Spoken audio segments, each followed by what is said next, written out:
What does the re-election of Danielle Smith here in Alberta mean for law-abiding firearms owners, not just in Alberta, but across the country? Then, what's the status of Justin Trudeau's latest gun grab? We'll find out. I'm Sheila Gunn Reid, and you're watching The Gun Show.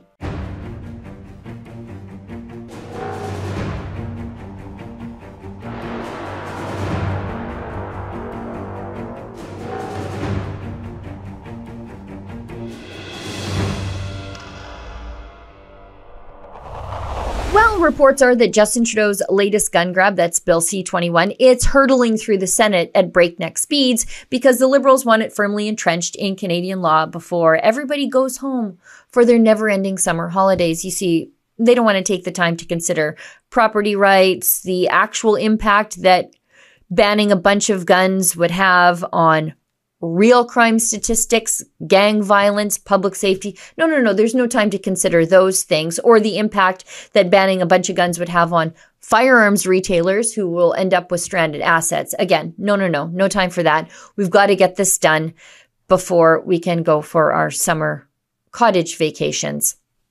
Thanks, Liberals. Then, what does the re-election of Alberta Premier Danielle Smith mean for firearms owners in Alberta, but also as a thought leader on the issue of property rights amongst the premiers across the country? I think it is a great thing for Alberta, and it's going to inspire other premiers to stand up to Ottawa to do the same, to say we are not using any provincial resources to grab the guns of Albertans who have committed no crimes.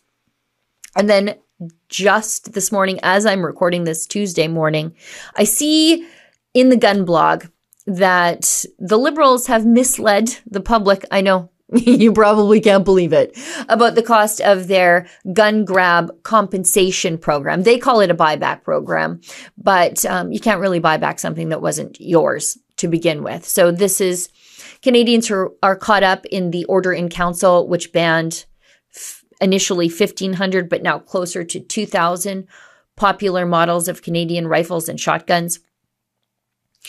The Liberals initially pegged the cost of that program at $700 to $800 million.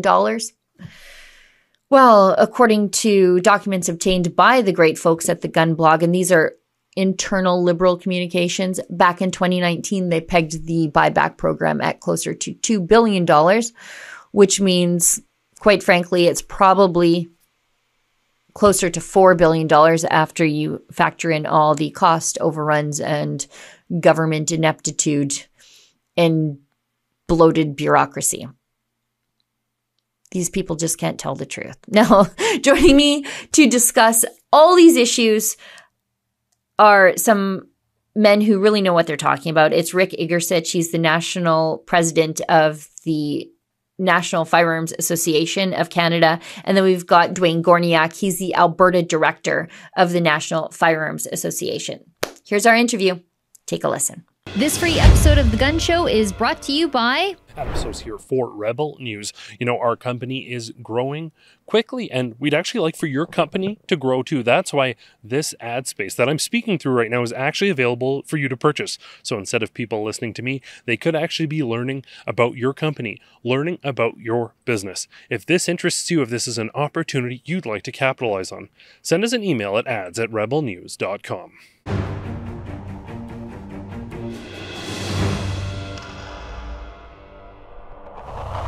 So joining me now is Rick Igersich. He's the president of the National Firearms Association, and Dwayne Gorniak. He is the Alberta director of the National Firearms Association. So we'll talk about some things that are happening federally. And then I want to talk to Dwayne about sort of the political aspect of the recent re-election of Alberta Premier Danielle Smith and what that means for gun owners here in Alberta.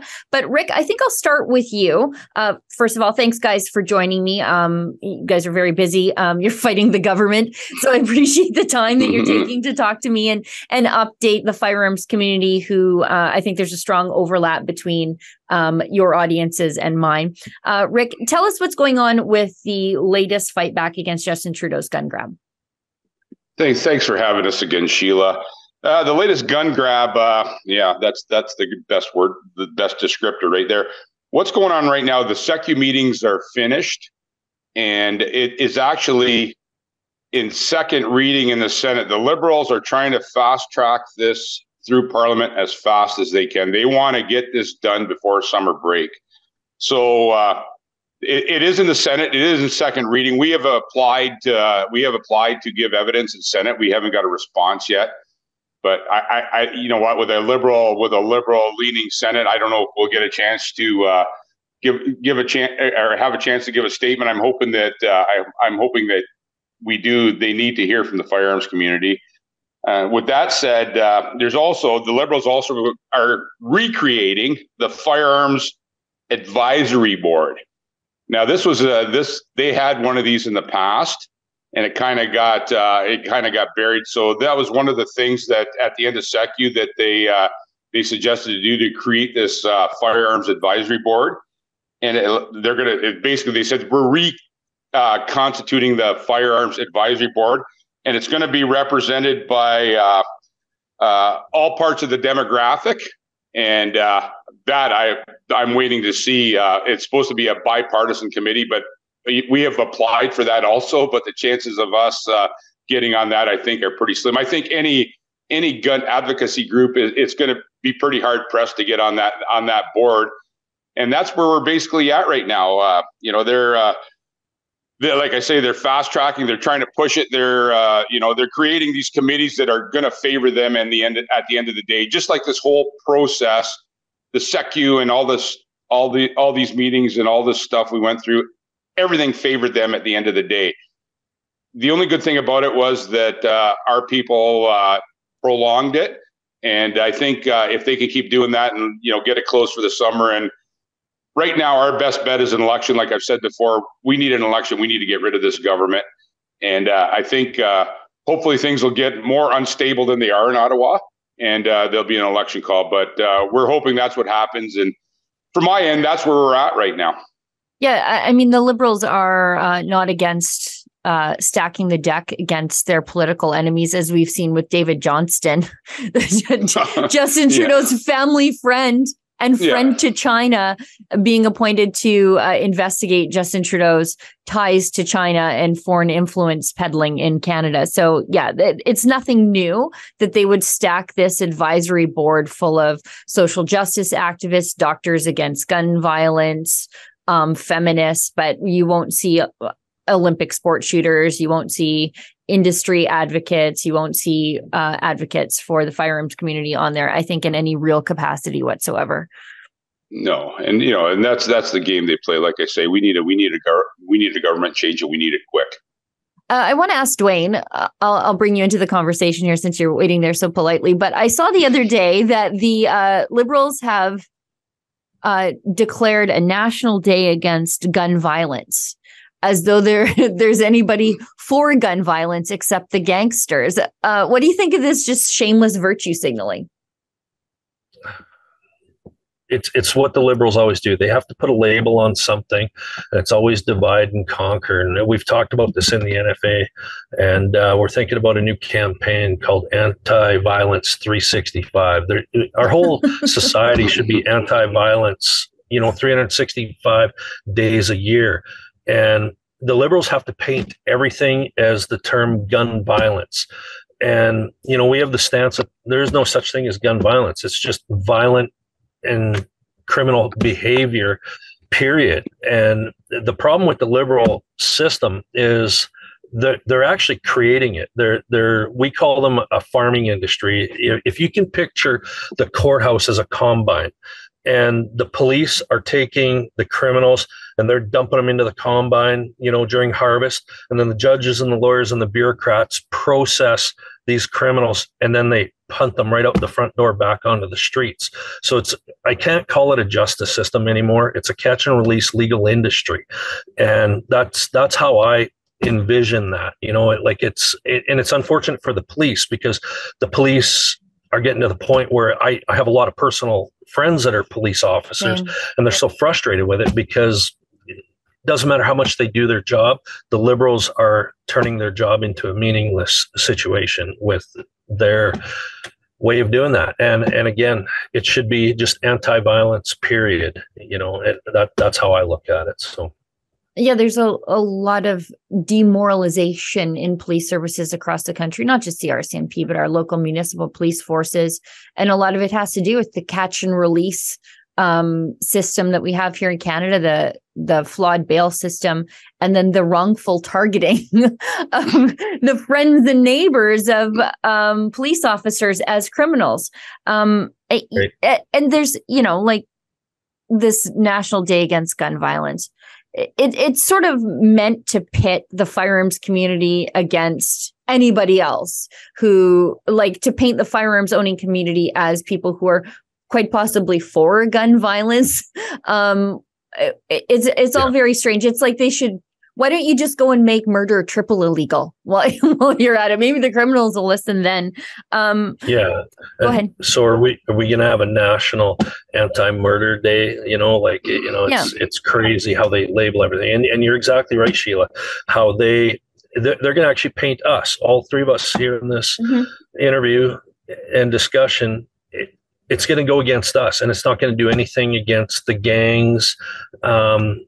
With the issue there, and Pierre Poilievre just released some stats there on his Twitter account there about the gangs, how the violence is up. And for as long as I can remember, criminal activity and especially gang activity, every time we get a Liberal government in power, it goes up.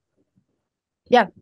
Yeah, I think Pierre Poilievre the other day had some very interesting statistics about just the nature of violent crime that is being done by chronic recidivists. So these people who just keep getting arrested, let out, they are out on bail, they commit a crime, they get arrested. The poor demoralized police keep having to arrest the same guys in the community who go before the same justice of the peace. The same criminal says to the same justice of the peace, I promise I won't do it this time. You got to let me out. And they do. And it's just the same guy is a systemic crime wave. And that's really the problem, I think, with the crime rates in the country, is that people are allowed to commit crimes while out on bail and still get bail for those crimes. On the flip side, so help you God, don't you dare honk your horn in Ottawa and upset some bureaucrats because you'll go to jail for 50 days. That's Liberal logic, though, Sheila. They're going after law-abiding firearms owners that are vetted every day instead of the root cause. Like you said, blow your horn in Ottawa and go to jail and get your bank accounts froze. Have a gun in your safe with a trigger lock on it that's 100% locked down, and come and get it. But meanwhile, the crime is running rampant in the streets. Yeah, right. And just to add to that, in Pierre Poilievre's tweet, I've actually got it in front of me here. He says gun crime is up 10%, violent crime is up 32%, gang killings are up 92%. And so, I mean, that's a huge number, gang killings. And it's frustrating because nothing is ever done about the root cause of the issue. And for the last 3 years throughout the OICs, all of these so-called semi-autos and what the Liberals want to paint as bad guns, they've been banned through the OICs. Well, wait a minute, they're illegal. Nobody can have them anymore, but yet our gang killings are up 92% under the Liberal government. So. And this is the same Liberal government that removed the mandatory minimum sentences for a whole host of gang-related crimes because of systemic racism. Or at least that's the excuse that they used. So it allows that recidivism to continue because there are no real consequences, or at least not the strict consequences these people so rightly deserve. And yet the insinuation is that you and I and Rick, we're pro-gun violence, but we're not the ones that are repeatedly letting out the violent criminals. That's the Liberals. Now, I wanted to ask you guys about another thing on the federal sort of landscape. And it seems to me as though every time the Liberals are in power, we get some form of registration. And with registration always follows confiscation, right? And Absolutely. Also overblown gun programs wherein they underestimate the sheer cost of these programs while also knowing the sheer cost of these programs and not divulging that to the public. So the one thing that's sort of on my radar today, it was on the gun blog. The Liberals previously had said that their gun confiscation program would come to about $700 million, which seemed to me a crazy estimate and a low ball, naturally, because they don't know how many of some of these guns are in the country because they were not registered before. So how do you know how many of them there are for you to go around and grab them and then confiscate or then compensate people for them? So how do you even ballpark that number?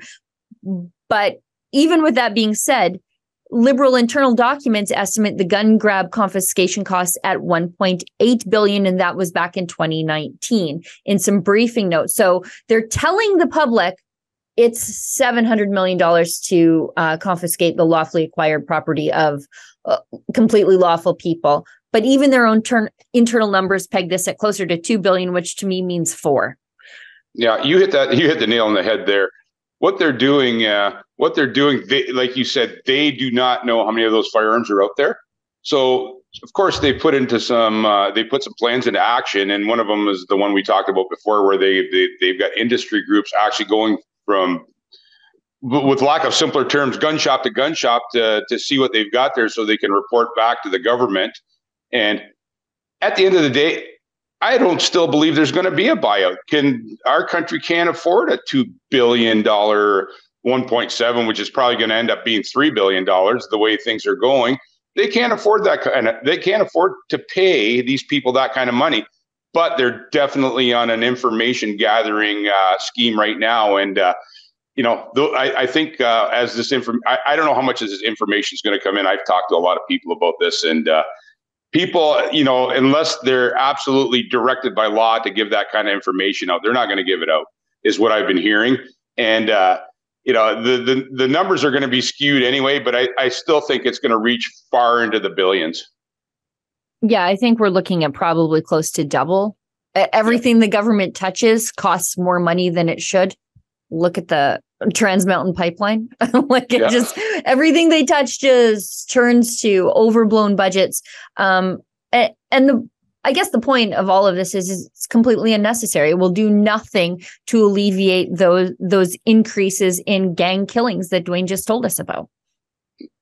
No, what it's doing is actually taking money out of the coffers that they could put towards gang violence and smuggled guns. That they're taking money out of their coffers to buy these guns that are all locked up in safes now anyway, that aren't doing anything. They're not growing legs and committing crimes, but then again, like I say, are they going to push that much money towards, or are they just going to come and confiscate them? We don't know that yet, and we won't know that until it happens.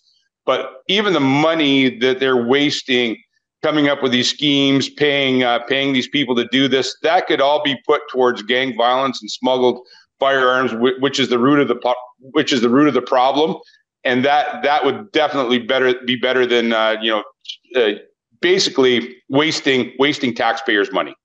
It's a chilling proposition for the Liberals to say, "Look, we're being fiscal conservatives by stealing your guns and not compensating you for them." But that's Liberal logic for you. That's Liberal logic. Now, Dwayne, I wanted to ask you.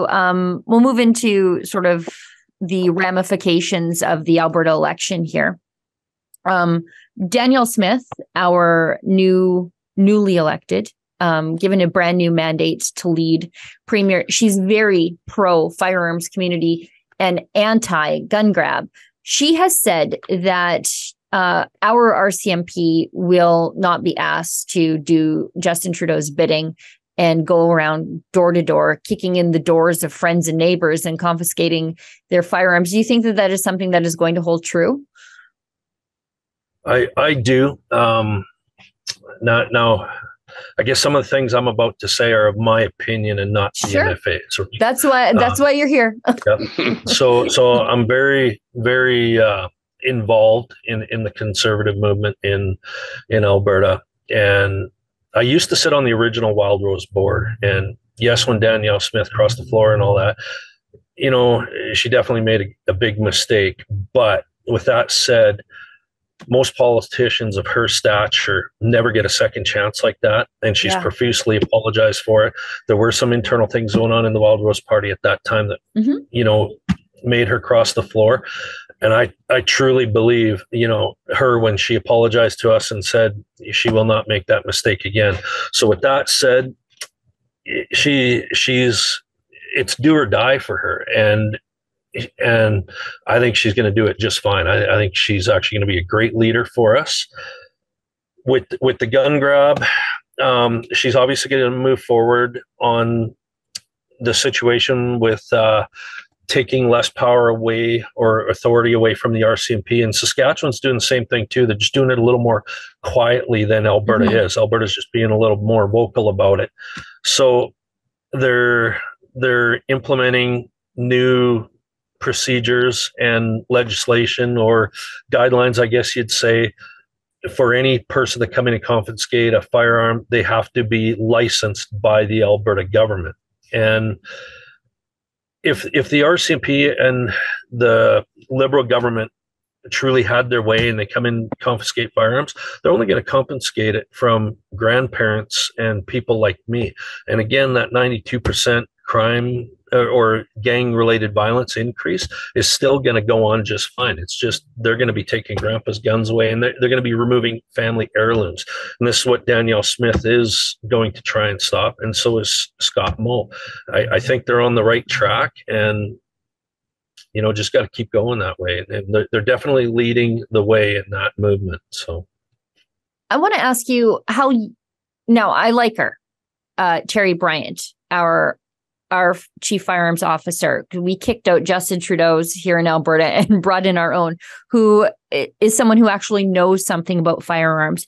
Is she symbolic or is she actually useful?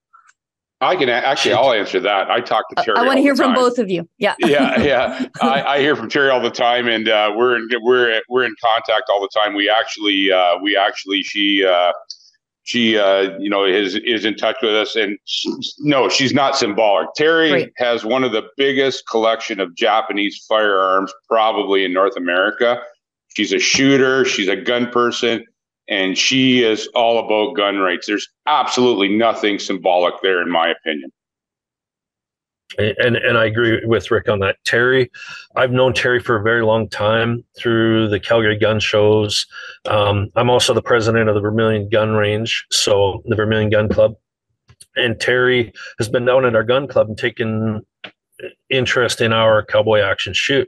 She's gotten involved with that. She's come up with her new handle called Too Tall Trixie.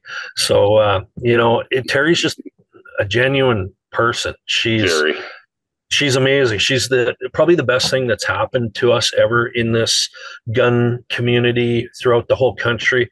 And at first, I know years ago, there were some ideas that appointing your own chief firearms officer is like appointing your own Grim Reaper or executioner. And with Terry, that'll never happen. She is genuine, like Rick said, and a real gun person. And she's trying to do everything she can to make everything better for us in Alberta, within the guidelines. She does live within a certain amount of guidelines, and people have to understand that. And she's, always trying to find those ways around that, right? So. Yeah, the reason I asked that question is that not because I feel that way, it's because that is the criticism, right? Is that, oh, well, she's just, like all you threw out Justin Trudeau's, but you pointed your own, but what can she really do? But there's something to be said for somebody who truly understands the issues, advocating for you, and then grinding against Justin Trudeau's system from within. It's sort of the Ron Swanson attitude of bring it all down from the inside by working within the machinery. Yeah, exactly. She's a great advocate. And her knowledge of firearms, works to our advantage, right? And her knowledge of this community, because she was involved with the Calgary community and Edmonton for years, long before me. I started coming into this scene in around 2013, and she's just a wealth of knowledge, right? So and she gave unchallenged evidence at SECU. Nobody challenged her at SECU. Now, I want to ask you guys before I wrap up the interview, because again, you guys are busy. You guys have been very gracious with your time. But I think one of the other issues that members of the firearms community have to be aware of is that while especially here in Alberta and some of the other provinces across the country, we have provincial governments who are on our side. Some of this stuff is going to come from municipal governments. Municipal police forces might not have the same qualms of snatching their neighbor's property that our friends in the RCMP have, or, like these municipal bylaw gun laws that we've seen out of Toronto, where they're forcing gun ranges out of city limits, considering, different storage regulations within their municipalities. What can the gun rights community do to fight back against this sort of stuff? I actually think it might be a little bit easier to fight back, because you can move the needle in municipal politics with just, door knocking and getting out a few hundred votes to get rid of your anti-gun counselor. But I think people have to get involved and sort of put these things on their radar. Yeah, absolutely. Get out and talk to your provincial people. Get out to talk to your provincial MPP. Get out to talk to people at the local levels, the mayors, the Reeves, the local directors. Get out and speak to these people. These are the people that go to these meetings and are supposed to be there to express the voice of the citizens. So get out and talk to these people. If they don't hear it, they're not going to do it. Toronto's a prime example right now. The mayoral race is going on, and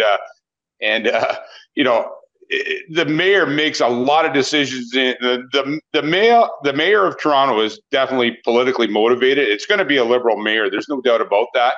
And even Doug Ford has still, and I'm calling Doug Ford out again. He still hasn't come on board with the other provinces and said, you know what, we're not gonna use provincial resources to go out and seize these firearms. I wish he would come out and say that, but he hasn't yet. But at the end of the day, it's like you said, Sheila, it's going to come down to the municipalities. And, Ontario has the Ontario Provincial Police, which is the Ontario body, but there's also a lot of municipal police forces there. And you know what? That's where local government comes into play. Convince them not to let their waste resources on this ludicrous gun seizure. Push the resources somewhere where they need to be, not taking personal property away from law-abiding Canadian citizens. That's a really great point. I think Dwayne will probably have something to say about this, but when you look at downtown Edmonton and downtown Calgary, and Danielle Smith is currently fighting to clean those places up through her new addictions and drug policies and deploying sheriffs to the downtown core, you would think that Edmonton and Calgary City Police have better things to do, but we actually haven't heard all that much about them saying, you know what, we just don't want to expend resources on hassling gun owners. We haven't really heard that yet. No, we haven't heard that at all. And to add to what Rick said, I'd say take it even further.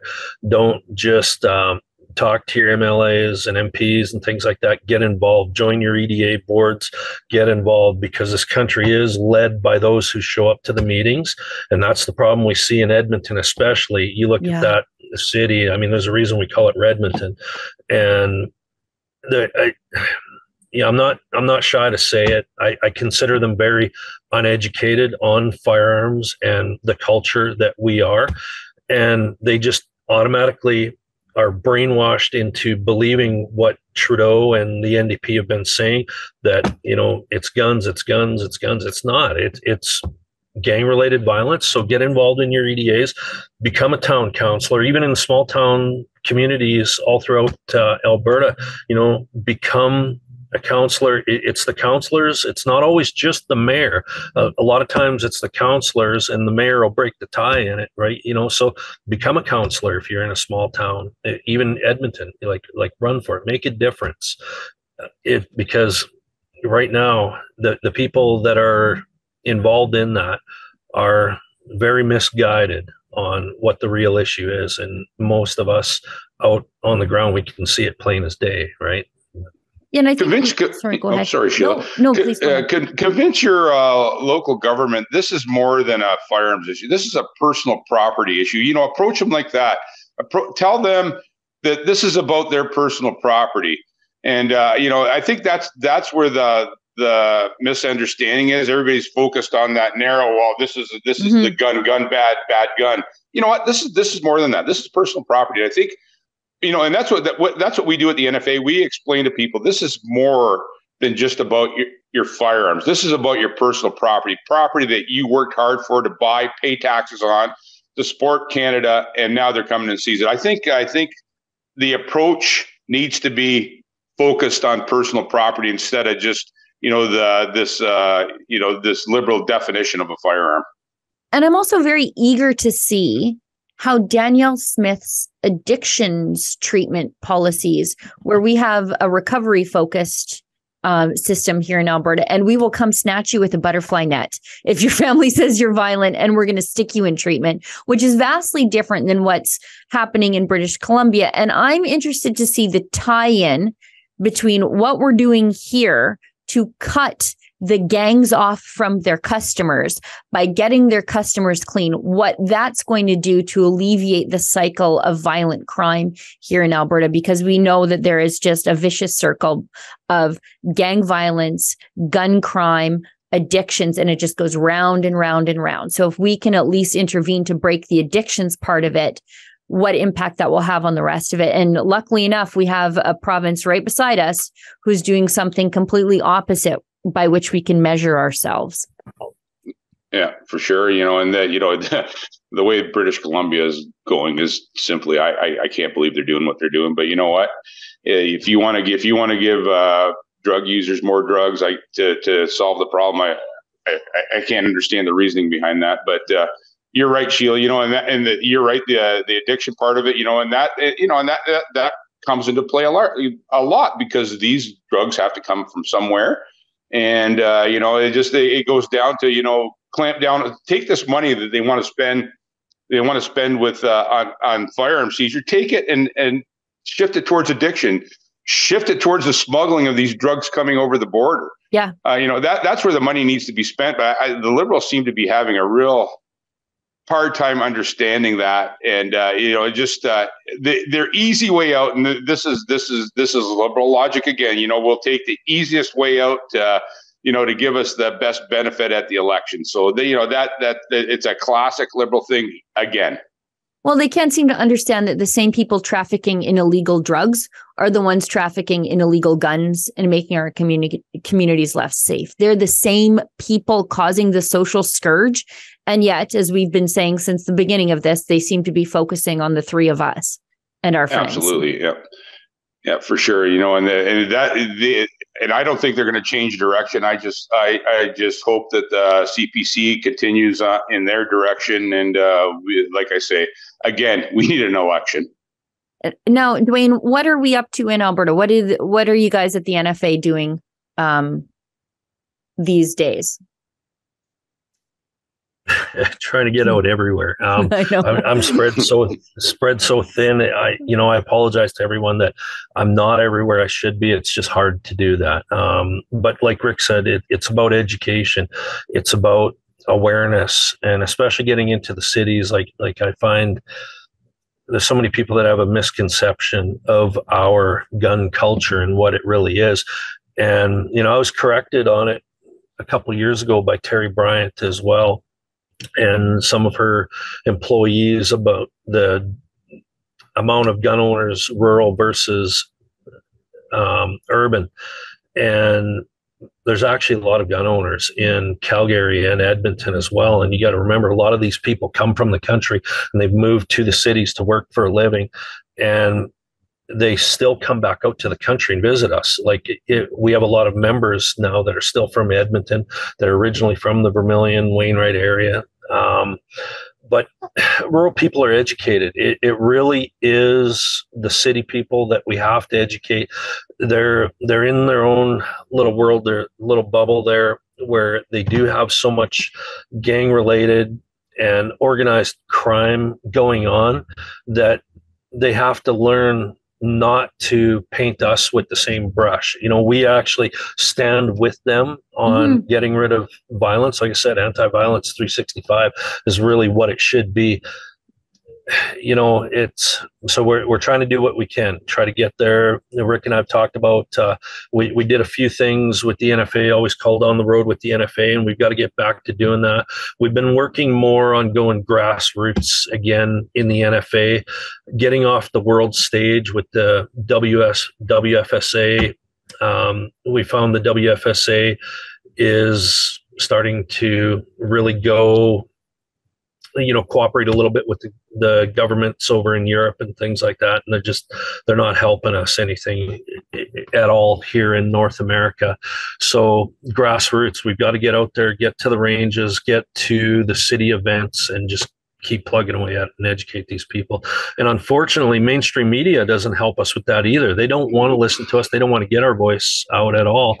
Here we are relying on you through the Rebel and other venues like you and other media organizations like the Rebel. And that's our only way of getting our voice out. But you look at us, we're not the people that are creating 92% gang related violence, but we're the people that are losing our guns. And those criminals don't lose their guns at all throughout this whole process. So even back to the gun grab, when they come and take grandpa's and grandma's guns away and the family heirlooms away, those gang bangers are still going to have guns. They buy them out of trunks of cars in dark back alleys, and they don't show up to Canadian Tire or Cabela's and providing their license to buy a firearm, right? So I was in Alberta this past weekend and spoke to a lot of people, and it started off, it was really interesting because I ended up having a conversation with 2 or 3 people, and it ended up being a 30 or 40 people roundtable. Everybody, like I was in rural Alberta, but everybody is interested in rural Albertans. You know what? And us educating these people and telling them what we're doing at the NFA and stuff. And that's the other thing. It's information. Like Dwayne said, the Rebel app, pushes our stuff out there and helps us and gets the word out to the people that don't know. But what I found was there was a lot of people out there. With that just didn't know that there was people out there like us trying to help them, and which was good. So, I was glad. I met with ranchers and farmers and townspeople and a few people from the city, and it was great to get out there in Alberta and speak to these people because, man, it's a family sport. Like you said, take people to the range, get them interested, and they'll see that it's a family sport. It's a sport where you're probably running into some of the most kind people there is out there. Everybody at the range, there's no hotheads. There's no, everybody's kind. Everybody speaks to each other. They like being there. They're there for the same reason. And it's a great, great group of people. And like I say, what we're finding is there's a lot of people out there that don't know that there's groups like ours out there, advocating for their rights. And when they find out, like I say, people were joining left, right, and center and saying, yeah, you know what, you guys, if you're doing what you say you're doing, we're going to help you do it. So I was touched actually by speaking to some of these ranchers and farmers and townspeople and oil workers. And, I was touched how passionate these people are in Alberta. I really, really was. It's no surprise to me and Dwayne. It's okay. Yeah. I apologize for my internet cutting in and out. I know I lost you guys a couple times, so I might have missed a couple of questions. No, it's good. I had the same internet troubles till Elon Musk invented the mighty Starlink. Before I let you guys go, and it doesn't matter whichever one of you wants to take this one, but how do people find the NFA, find out what you're doing, and I think most importantly, get involved, because not only are you advocates, but you also bring legal challenges against the government as well. Yeah. The best way to find us is look us up at nfa.ca. That's our website. Please join. The money goes towards the fight. Please join. We're also very strong on social media. We're on Facebook. We're on Twitter. We're on Instagram. YouTube. We're on all the platforms. We're pushing stuff out on YouTube. We're starting up our NFA talk again. We were down a bit. We were down for a bit of time there, but we're going to be doing NFA talk. And actually, I would like to cordially invite you to be on one of our NFA talks, Sheila. Anytime. And we'll the best way to reach us is on our platforms. And like I say, join. The money goes to a good cause, and And it would really, really help the fight across Canada. And folks, that's what it is. It's a fight right now. We're in a fight with the government to keep our personal property.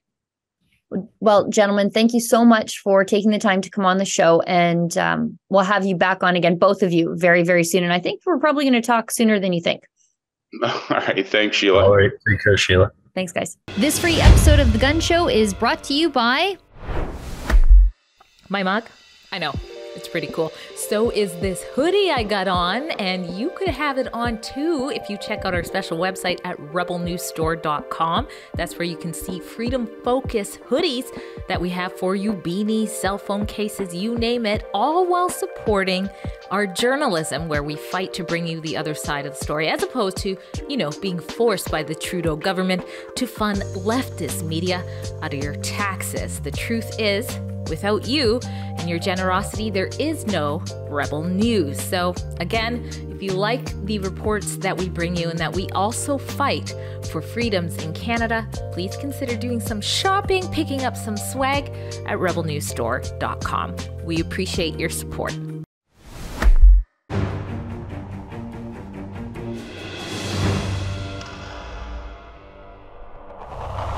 Well, friends, we've come to the portion of the show where I invite your viewer feedback. You see, unlike the mainstream media, I actually care about what you think about the work that we're doing here at Rebel News, not just on my show, but on all the shows. Because without you, there is no gun show. There is no Rebel News, because we rely on you to support the work that we do, unlike the mainstream media, who rely on Justin Trudeau forcibly confiscating money from people who don't want to watch mainstream media content, and then taking that money to prop up unwatchable mainstream media content. And that content so often attacks the very people who pay for it. So anyway, this is why I give out my email address right now. It's sheila@rebelnews.com. Send me a letter. Let me know what you think about the show tonight. But also don't hesitate to leave a comment anywhere that you might be watching this. Perhaps you're watching the free version of the show on Rumble or YouTube. Leave a comment there. I just might go looking there for comments too. But today's comment is an email, and it comes from, well, it's unsigned. Anyway, it's unsigned, but doesn't matter. If people want to remain anonymous, that's fine by me. And it's on last week's show with my friend Michelle Sterling from Friends of Science, where Michelle injected some much needed reality into the nonsensical debate that somehow forest fires are caused by your comfortable SUV at home, which definitely is not true. There's a reason it's called fire season, and that's because it's a cyclical, seasonal thing. Anyway, our letter writer writes, "Hi, SGR." That's David Menzies' fun name for me. Your latest show with Michelle Sterling, informing your listeners about the many global warming hypocrisies and how sinister China's CCP truly is, should be front page news and a wake-up call to Canadians. You'd think, but it doesn't quite fit the narrative. And again, this goes to my whole point that if you are giving the media money, then the media, if they want more money, they're just going to say what the government wants them to say, either overtly or through a wink and a nod. And so since we're not funded by the government, we get to say whatever we honestly believe about the facts in front of us. Our letter writer goes on. "I live in southern interior BC, but previously lived in Calgary for almost 10 years, and it boggles my mind how seemingly the majority of people here go along with the cult of global warming and COVID. Some blindly, most albeit begrudgingly. Yes, some are blind, but some just don't want the hassle of having to live in reality, right? And if you live in reality, then certain choices stem from those realities, and sometimes those choices are hard, and sometimes those choices will make people not like you, even though you're making the right choice and making the right moral stand. So a lot of people would just rather take the path of least resistance, or they just really want to be liked. And I'd rather be hated for doing the right thing. I think I could sleep better. Anyway, let's keep going. The recent election of Danielle Smith's Conservatives very seriously makes me consider moving back to Alberta. For the love of God, I hope she stays true to the Conservative base and doesn't suffer the same fate that other Alberta Conservative premiers have since Ralph. You know, that's true. Say what you will about Albertans. Boy, we're prickly. And we don't stand for people becoming less conservative than they promised us they would be. And so sometimes Albertans burn down the whole house because we don't like the color of the paint in the bathroom, so to speak. But that's okay, because from the ashes of your burned down house, often you rebuild something much better. Here in BC, we only have one BC Conservative MLA, John Rustad, whom we talk to quite a bit here at Rebel News, who is the only dissenting voice in the legislature. I truly hope the BC Conservatives can make some progress in the next election. Thanks for all your good work. Well, thanks so much. A very thoughtful letter. Thank you. If you are seriously considering moving to Alberta, I can't wait to see you here. I think this is the best place on the face of the earth. My ancestors also thought that, but my ancestors moved here for probably the same reason that many people today move here, and that's because of our opportunity, our low cost of living, and our people who so deeply believe in freedom. And despite the disappointing turnout for Conservatives in the major municipalities, I think Danielle Smith has 4 years to do what Ron DeSantis did in Florida, and that is convince his skeptics that freedom is the right way. So as you know, in Florida, it was basically a statistical rounding error 4 years ago that brought Ron DeSantis, the Republican governor there, to power. And then 4 years later, because of his strong stance for freedom, he was able to evangelize to those people, to teach them the good ways of being left alone, and also to show them that if you act fast, you can actually disprove your critics who say that if you do these things, the sky will fall. You have to act fast so that you can prove to the people that, you know what, the sky didn't fall. So I hope Danielle Smith doesn't hide her agenda like Stephen Harper and just moves fast and furiously to bring forward the things she wants to do, so that Albertans have time to experience the things she wants to do and realize that it's not the catastrophe the left would have you believe. Well, everybody, that's the show for tonight. Thank you so much for tuning in. I'll see everybody back here in the same time, in the same place next week. And as always, remember, don't let the government tell you that you've had too much to think.